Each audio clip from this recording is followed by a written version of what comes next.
All right, we are live. Hello, everyone. I'm in the European Parliament, and we have a super special MEP with us today that has agreed to meet us at the EU Made Simple. His name is Daniel Freund.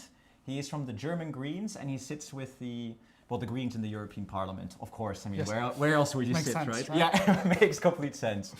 And we're here to talk a little bit about, you know what? Cut everything short. Tell us what you think of the Commission President, if that's okay. Are you happy with the result, or? I mean, for me, it was not super easy to vote for her. I just voted for her.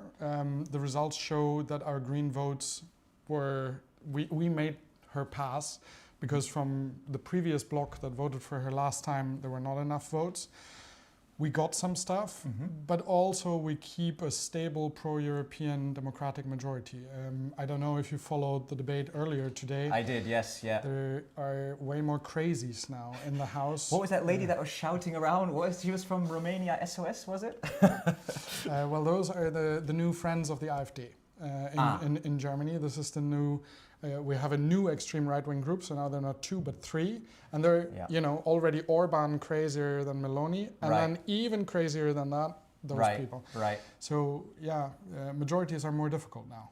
Okay, yeah, I mean, just for the audience, just like Daniel just explained, there is now the sovereignists, right, at the very right of the parliament. Yeah. Then the patriots also at the very right. False patriot. False patriot. I have to say, because okay, there's nothing patriotic about what they do. Okay. And then you have some of the independents who also have very far-leaning views, correct? Yeah. All right, no, very interesting. But the topic today is federalization. As the audience can see, we have the Spinelli group behind us. Who is also connected to the UEF organization, and you can find all the details in the description. And we'd like to ask you the first question, maybe briefly, the Spinelli group. What is that to you? It's basically a group of MEPs that want to make Europe better. Spinelli used to be here 40 years ago, roughly. And he was one of those, I mean, he used to be actually a prisoner of the fascists in Italy back in the 40s. Oh, wow, okay. He was in a prison there, and then in prison by the Nazis developed that, how do we not have this World War thing again in Europe? We need to come together, have a peaceful union, develop the European ideal, and also integrate more and more. Okay. And so this spirit still lives on here, and I'm one of those that believe we're stronger together. Right. Germany, even as the biggest, most populous, strongest economy state in the EU, we can, things like climate change, or making sure that Amazon pays a little bit of tax, or defending us against Ukraine. Right. Germany can do none of that alone. Right. But we stand a chance if we work together in the EU. I see your point, and maybe the word federalization, there's a lot of stigma to it. I mean, some people. I know some that use it very negatively. Maybe if it's okay for the audience, you can also look at the audience if you want, maybe if that's all right, because then they can see. Maybe explain briefly, what is federalization to you? And what should we federalize? Because there's all these kind of areas that we could federalize. What do you think? For me, a federal system means that you take the decisions and you govern at the appropriate level. So whatever, street signs or where the school goes, that should be decided locally. Right. But when it comes to continental or planetary challenges, well, then you need the appropriate level for that. Not one city, not one country can solve climate change or security in Europe and peace. So those questions need to go onto the European level. And, each decision, each law, each set of rules should be decided at the appropriate level. Always the closest to citizens as possible. It's just that a city alone cannot solve global issues. Okay. And maybe just to explain to the audience too, I'm getting questions now, but we'll get to the questions too. Thank you very much for asking them. But maybe first, before I get there, is how do we do federalization? How do we get there? Treaty change. What is that? Maybe if you can, because I heard this morning von der Leyen mentioned treaty change. That's great, but what is it? Yeah. So the European Union has been built step by step, right? We started after the Second World War, started collaborating on coal and steel and stuff. Then we created a single market. Then we got a currency together, border-free travel. It's been built in steps. I think federalization also means we continue on that path of working closer together also in new areas. Now that we had the pandemic, maybe we need to look at health issues and pandemic. Now that we have war back in our immediate neighborhood, maybe we need to look at defense next to work a bit closer together. That's what federalization also means for me. For some of this, you need to change the way that the EU currently works, because on defense in the treaty it actually says we can't collaborate on defense, so we need to change that and say we can collaborate on defense.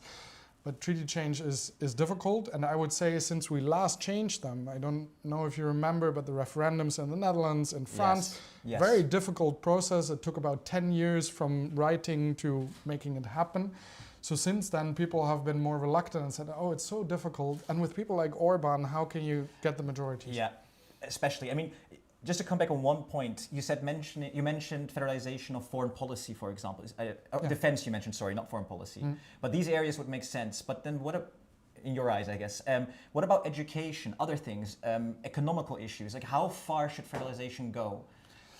I mean, on many issues, it's not like everything should be decided in Brussels. Absolutely not. But I mean, for example, on climate change, I think that we have a joint plan on how we exit from coal and gas and stuff. But still doesn't mean that the EU decides on which roof do the solar cells go, or where do we put the wind farm or something. Right. You know, it's a division of labor.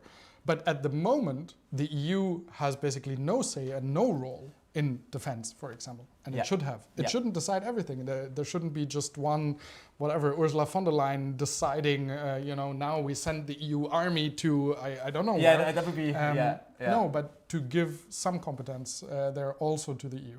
Right. And I'm going to go to the comments now. When I look down, I'm looking at the comments. I'm not ignoring what you're saying. So here is Wusmaro. Thank you for your comment. He's asking you, what do they think, or what do you think of a multi-speed Europe? It's a reality. We have a multi-speed Europe now. There are some EU countries in the Euros, others not. There are some in Schengen, the border-free travel, others not. So we have it. It's a reality. And I think, I don't always want to wait for the very last country. So let's advance. Everyone can always join later. I think it's a good thing. So it's a good thing. So you think it's the realistic way forward, because some countries... I'd always prefer everyone on board, but not moving at all, because one is blocking, then we're always stuck.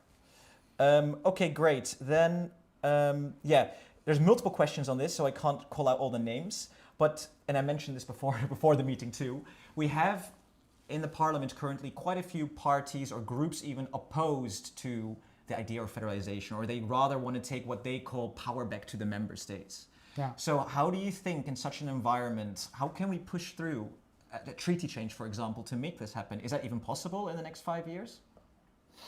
I mean, when exactly is it possible? I don't know. In the last term, I was one of the people, we brought together 5 political groups here. So from the very left to the conservatives, and basically agreed on what can we agree on in terms of what changes are necessary. So, if you have the left and very right-wing conservatives agreeing on something, that's already quite a bit. So actually, this is not so much an ideological fight, it's more an institutional fight, really. Because here in the parliament, you get a large majority for, reform is necessary, but some of the countries still don't want. But I have the impression that things are moving in the right direction, and that particularly with, Russia at the gates, if you want, more and more countries that used to be very much against are now realizing that the way we currently operate, where every country, for example, has a veto on everything on foreign policy, that makes us extremely vulnerable. The Baltic states, for example, that were very much, the veto protects our sovereignty. This way we guarantee we get a say on everything. But if Orban gets a say on whether we react in any way to Russia launching hybrid war against Lithuania, Latvia, Estonia or something, well, then they're like, oh, that maybe wouldn't be so good. And I think at the end of the day, we all have to make a choice. Governments in particular, do they want to have an ultimate say but in a weak union? Or do they want to have the democratic say, their vote, but they can't they might not always win. Sometimes, you might lose a vote, but in a union that is strong and that can defend our common interest, our security, our ambitions in the world. And I think that is favorable, to have a strong union that can actually do things. And I think the argument of the Brexiteers was always, let's take back control. And we have seen in the last years, it was the opposite. They lost control. The empty supermarkets, gas stations without anything. They have huge labor shortage now in healthcare and whatnot. So no control whatsoever. So on continental or global challenges, the only way to gain back control is to work together and try to move something. So this is why, it's slow. It should go faster, but I think, it's inevitably going in that direction. Yeah. I think it's very interesting just to quickly explain to the audience. You mentioned the veto vote. So just for the audience to understand, in terms, and you correct me, I think when it comes to foreign policy, defense issues, fiscal policy, anything to do with taxes, there's a veto vote. Yeah, and enlargement. And of course, enlargement. I think there's multiple veto votes along the road to an actual enlargement. Exactly. Which basically means that a country, one small country, or even big country, whatever, can stop the entire process, right? Yeah. Yeah. And if you look at that, in foreign policy and defense, from the point of view of Vladimir Putin, he doesn't want anyone to intervene, support Ukraine or something. And all he needs to do is convince one. Yeah. And he can bribe, he can blackmail, he can whatever. Has he convinced one? Well, more often than not. Yeah. Viktor Orban writes people off the sanctions list, that keeps importing Russian oil. Basically, he's making 120 million euros per day by undermining the EU sanctions on Russian oil. It's insane. Yeah. So maybe a question for your typical, maybe someone doesn't live in a big city, lives somewhere in a smaller area. What benefits can the federalization of these areas bring them? Like, what's in it for them? Well, ultimately, the question whether politics can still solve problems. Mm-hmm. Problems like climate change, problems like large companies pay very little or no taxes, problems like, are we stable and peaceful in Europe, or is there war? Is Putin not only invading Ukraine, but maybe other countries next, as he has said he would like to do? These kind of issues, they touch all of us. They might feel like a distant thing, and if you live somewhere in the countryside somewhere, but next day, whatever, your energy prices go up, your fields are drying out, or you have a flood. This is happening everywhere in Europe. Yep. Cities, countryside, everywhere. Small countries, big countries. And so I think if we want to solve those issues, only way is to collaborate. Super interesting. And we have a question here from FCK AFD. Okay. When would a federation be possible? Is something possible towards, I'm adding this to it, is something possible in the next 5 years? Can we see a convention, you reckon? This is all a question at the end of political will and political majorities. Right. We in the parliament already triggered sort of the first step of changing the treaties. So the start has been done. The next stop, in a way, is the governments of member states. There it needs a simple majority. So 14 out of the 27 governments need to say... doable, no? Sorry, I would say so, yeah. Then we basically get a convention. So that's the group of people that then discusses what kind of changes to the treaties are needed. What kind of amendments are we going to do? Are we going to work closer on defense, yes or no? Does the European Parliament get the right to propose laws themselves, yes or no? So I think that step we should definitely take. Not only because, otherwise we're incapable of acting, but also if we're serious towards Ukraine, Moldova, the Balkan countries, that they have a path into the EU one day, we need to adjust the union to that new reality. So I very much think that, it's doable, it's also necessary, and it should happen within this mandate. Yeah. Very, very interesting. We have a couple minutes left because I know you need to go. But we have a question from JJ Force, and he's asking, what effect do you think a Trump presidency and a more distant USA would have on the path to federalism? Hopefully, I would say, Trump or not, we should already move on this now. But when I think about a scenario where Trump is back in the White House, where Putin is potentially emboldened by that. Trump has already said, whether he fulfills the NATO security commitments to European countries, bit shaky. We don't know whether the US will still be there. So I think, when we can no longer fully rely on the US, we need to be able to defend ourselves if push comes to shove. Right. And that means we need to fast start working closer together also inside the EU on defense procurement, but on our common security. And as I said, one of the main points there to change is we can no longer decide unanimously and let Orban or any single one country block any action to defend ourselves. Okay. Again, we've got one last question then for you. This is from Lucas Gavain. There's loads of questions coming in, but we'll take this one now. And he's asking, is a majority of 2/3 a possible solution for changing from unanimity and not go as far as just a simple majority? I mean, in the EU right now, we decide very few things by simple majority. Yeah. In a way, ordinary legislation is already decided by a quasi 2/3 majority, right? Because the so-called qualified majority voting in the council means 65%, so 2/3 of the population needs to be there in order for a law to pass.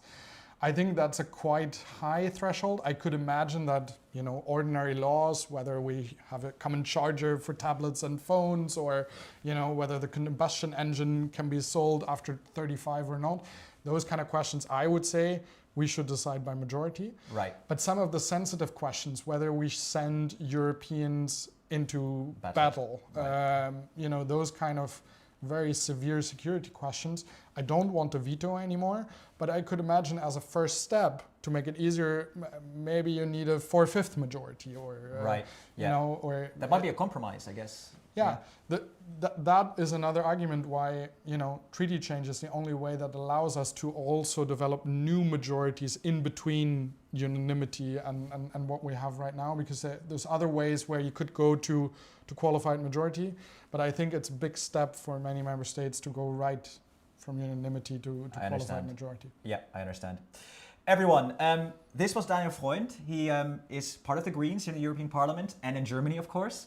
And thank you very much for your time. And everyone that's listening, this is not our last interview today. We are also talking to someone from S&D, from Renew Europe, and later at the end from EPP. So lots going on, everything about federalization, and stay tuned. In 15 minutes, we're back. Thank you, Daniel. Thank you very much. Thanks. Yeah.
Hello everyone, we are back in a completely different corner in the European Parliament. And I have to say, Gabi, it's a labyrinth over here, an absolute maze. But I'm happy we found it. And I'm here with an MEP from the S&D, the Socialist and Democrat group. She's an SPD member in Germany, of course. And she's been willing to meet with us and talk a little bit about federalization. Well, thank you for being here with us. A pleasure. Great. And we're going to jump straight into it. And actually, a very quick different topic. Ursula von der Leyen is Commission President. Good? Bad? Happy? What's your I think feeling? for Europe, it's the best choice at the moment. Yes. Okay. Diplomatic answer. No, Gabi. I think, regarding, she was the Spitzenkandidat. You know, I'm a federalist. And I'm also vice president of the German organization. I really believe in the Spitzenkandidaten principle. And she was one of them. Her party won. She had a program. I would have liked to have a better program. Mm-hmm.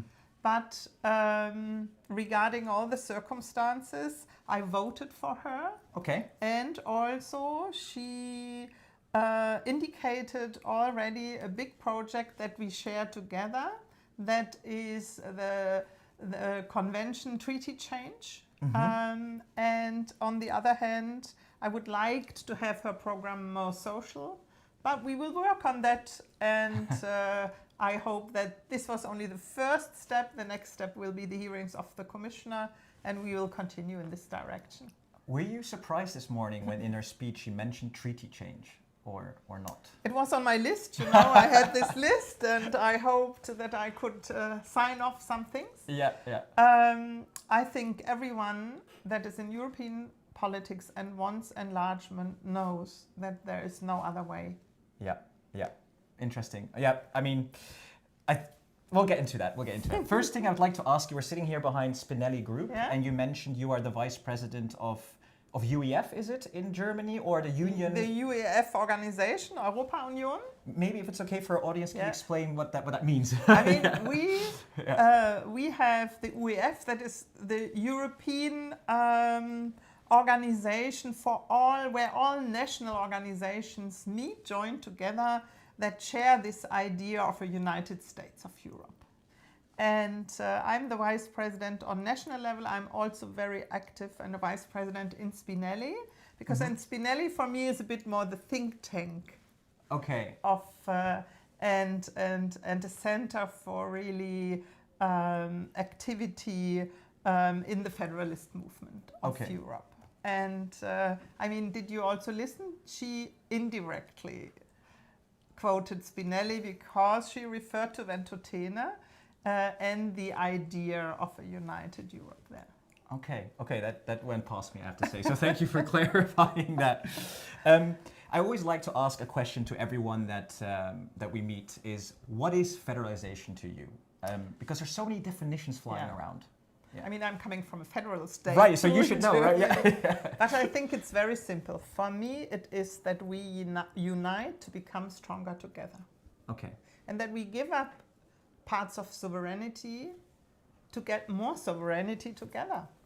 Mm-hmm. It's a simple principle, and by doing so, we still value that we come from different member states. So for me, this unity in diversity means also in a globalized world, where as a small or a medium and even a big member state like Germany, you can play still a role in the world, you can protect your citizens, you can have a thriving industry, much better together than alone. And therefore, I think federalism is the thing to do. And there's often talk about centralization and federalization. Is there a difference in your eyes? And if what is the difference? Yeah, sure. Yeah. I mean, centralization that's, I think, what the right-wing side of this house, when they talk about federalism, it's full of disgust, because their impression of federalism is that there is Brussels and then there will be a key building, and in there all decisions on everything will be taken. Right. But we unite, we we work on and Europeanize certain policy areas where we can have a better output for citizens together. And we have democratic decision-making processes, but we still don't sort of give centralized or harmonized orders into the union. And for me, that's the difference, that we have local stakeholders, that we have national stakeholders, and they will still have their say in their areas. And we decide on certain policy fields where we go together, define goals and policies, implement it on national level, and that makes it much more democratic, in my view, and also at the same time, different nationalities can keep also what makes them special. Right, because I'm looking at the comments and one person is like, I don't want to lose my culture. Yeah, absolutely. Right. And we don't want one harmonized culture. I mean, I come from Germany. In different regions, you are different. We want to keep that. And for me, this is why federalism is such a good answer, because in the whole construct, it respects the differences on national level, and it just not centralizes it and sort of has sort of just one way of doing things. Okay. I'm going to go to a question from the comments here. I think we have a concerned German here. Lukas Gavain, thank you for your question. He says, as a German, does she mean she also agrees centralization of public debts of EU states? We do that already on European level. I mean, I was always in favor of it. We have one currency. We still lack sort of the political design of that and governance to improve that. And so we decided in the pandemic to do it, and we see it works. It has helped the member states tremendously.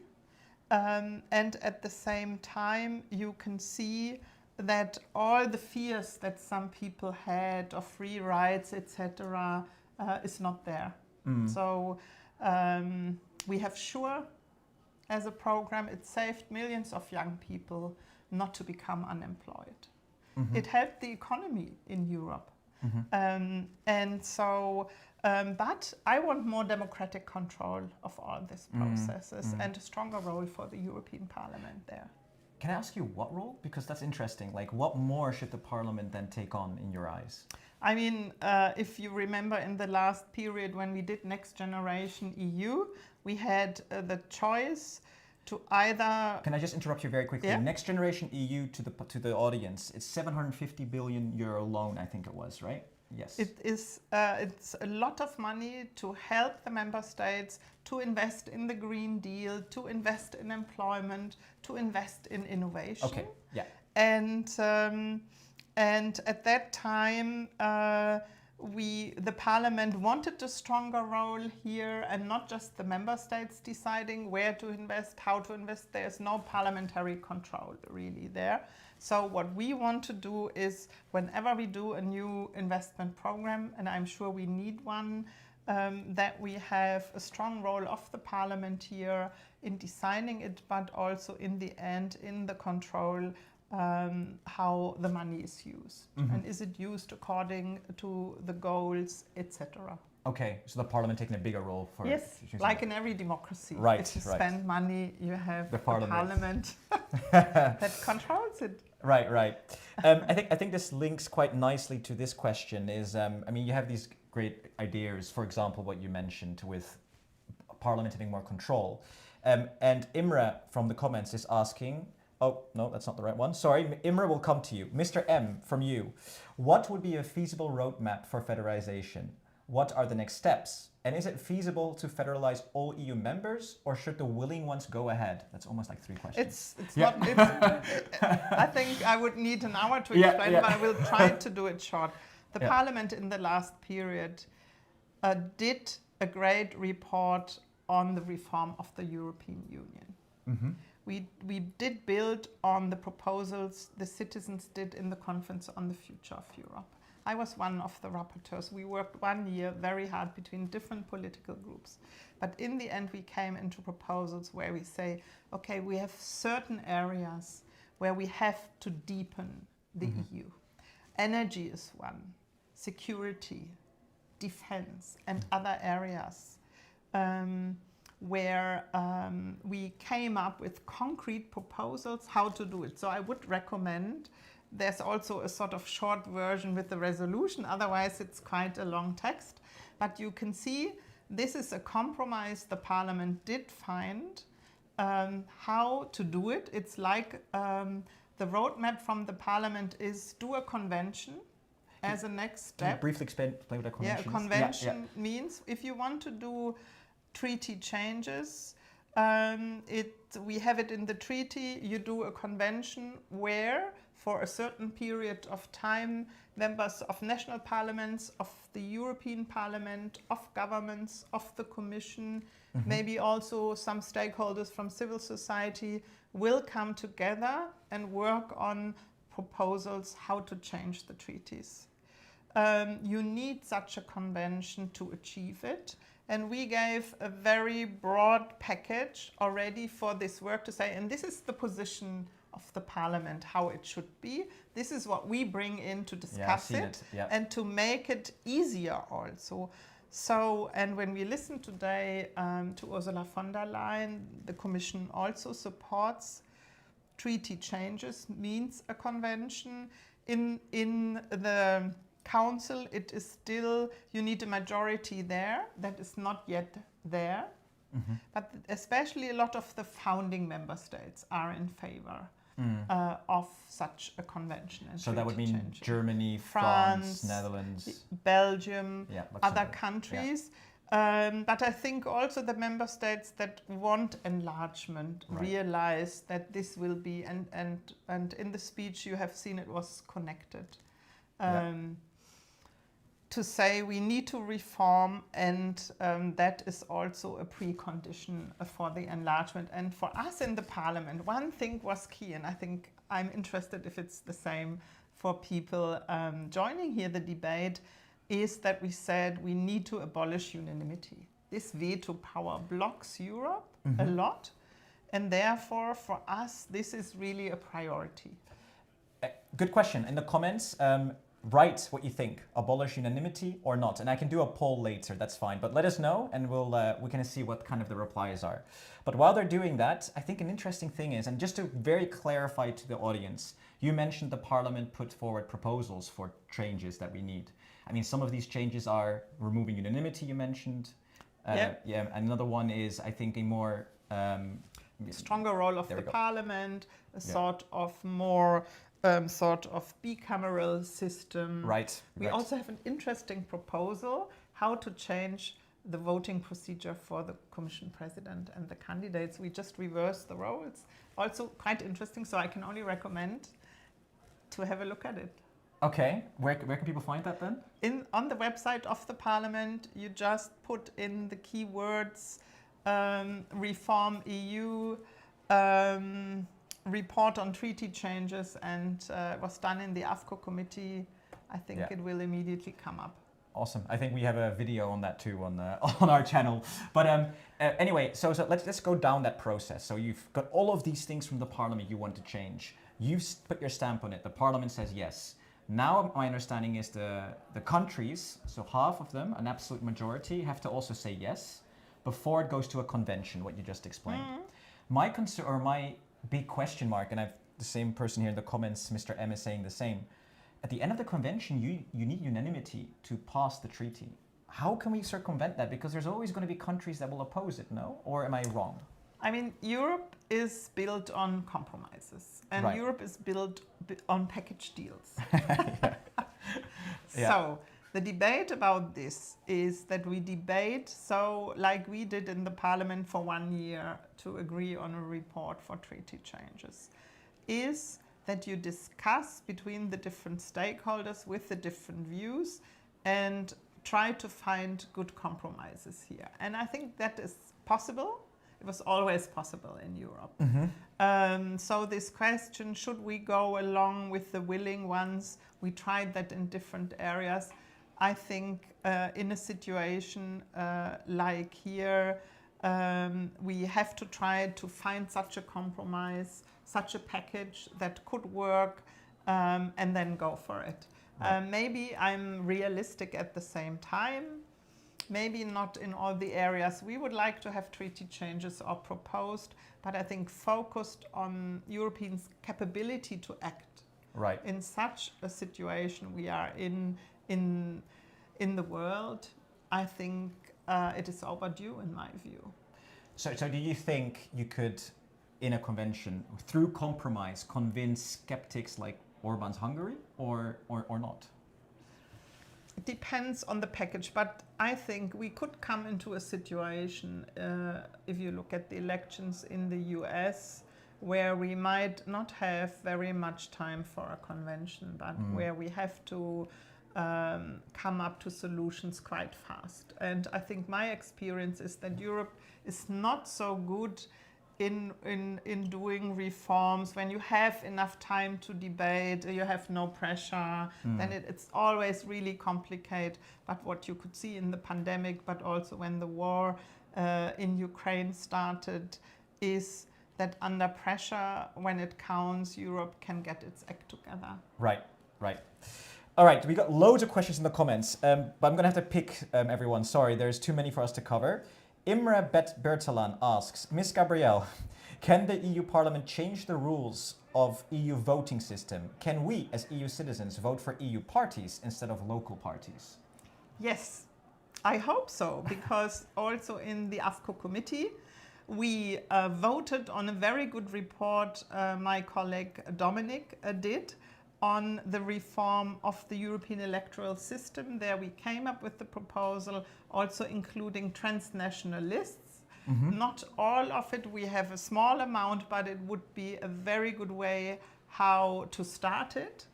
And it's now in the hands of the Council, like many other things, to debate it and really to discuss it, so that hopefully we are not since years and years discussing transnational lists, but also implementing them. I think it was a very moderate, very clever proposal the Parliament did here, and I think it would be a big step, an important step into having European elections that are really European.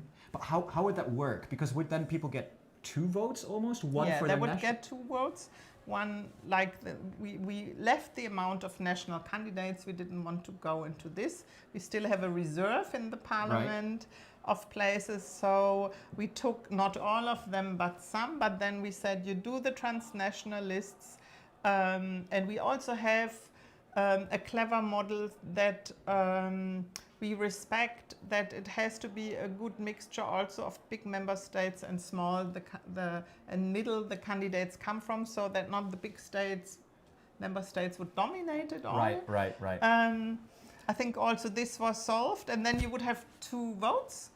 2 votes. Okay. Yeah. Okay. And with this, you could also have European candidates, and our Spitzenkandidaten would then be head of this list. Interesting. So that would be an interesting way of, because I always think national parties will never agree to it because they're I mean, maybe I'm wrong, right? But maybe they're scared of like losing their influence within the country. But I guess that way you kind of circumvent that problem. Absolutely. And also you strengthen the European parties. This is something that I also work on a lot. How can we strengthen really the European parties that I don't know if anyone here knows a lot of the European parties here. And for a more resilient democracy on European level, you need also a stronger role of European parties on European level and political families. Yeah. We have a couple minutes left, so if there's any questions, send them in. But we do have one here from Martin Holm. Should we create a federal army? We discussed it a lot also in our reform group, and in the end we said yes, as a federalist we should do it, but we are also knowing that this will take a long time. It's a vision. Right, right. I think we will start to discuss differently security and defense, but it's still a long way if you are realistic to a European army. But this is why we came up with the proposal as a first concrete step to Europeanize really the area of procurement. Okay. So okay, so buying things together. Buying weapons together, not having 27 systems that don't go along well together, are not compatible. You could save money that you could invest in cybersecurity if you do it together, if you do it European. That was also mentioned in the speech today. Instead of having different systems, and you could also sort of scale up and invest the money in different forms of security. I'm sorry, I keep looking down. I was reading the comments, so I'm not being impolite. Yeah. Anyway, apparently this is a very important question from Imre. Very important question, please. Does Miss Gabriele, I think we had a question from him before, but here you got a second one, know what an approval voting system is? I honestly don't know, but maybe you do. Can that be enforced on EU member states to be used on both local and EU parliament elections? I don't really know in which direction he wants, what he concretely wants to know. Imre, if you're quick, you can clarify in the comments what you mean. Otherwise, we'll go to an other question. Oh, you're getting compliments. Beautiful answer, apparently. So, and there's quite a few yeses about removing the veto. So there we go. Here, there's another concern. I think this is a good question to ask. We kind of touched upon it. How does federalization of Europe will change the identity and attachment to the EU and Europeans itself? And will the national states, passports and cultures be abolished? I think this is a real big concern for people, but I think you already touched upon it. Yeah, I mean, a European identity for me is very important, and we have that. I mean, most European, when they leave Europe and go into the world, they define themselves as European. And when they meet other Europeans, they have this feeling of connectiveness. Right. And I think also to strengthen this identity for me is important. For example, in the area of social security, you know, if you work in different member states and entitlements, but European identity, I think if you look at the passports, we had this debate, I think it's 20 years ago. Right. I don't remember. For the British, that was not so easy. No. For me, I think that that we now also in our travel documents have this double. We have the nationality, but also that we are members of the European Union. Identity also will come through common policies, and there are some things that are symbolic for that.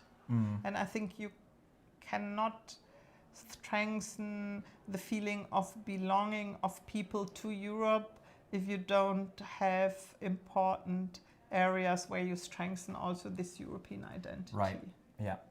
For me, it would not be really a passport, but it can be other things. Yeah, I think on that note, thank you very much, Gabriele. Thank Unless you you've got for something the else to say. There's been a lot of interest. There's a lot of people writing all kinds of comments. So I'd like to thank you for your time, and thank you everyone for watching. And just a note to everyone online, we are still talking to someone from Renew, Sandro Guzzi, you probably know him, and tonight also the EPP. So stay tuned for more. And Gabriele Bischoff from the SD, from the SPD in Germany, thank you very much. Thank you very much, and I think we need this vision for the future of Europe to really achieve it. Great. Thank you. Thank you. Thanks.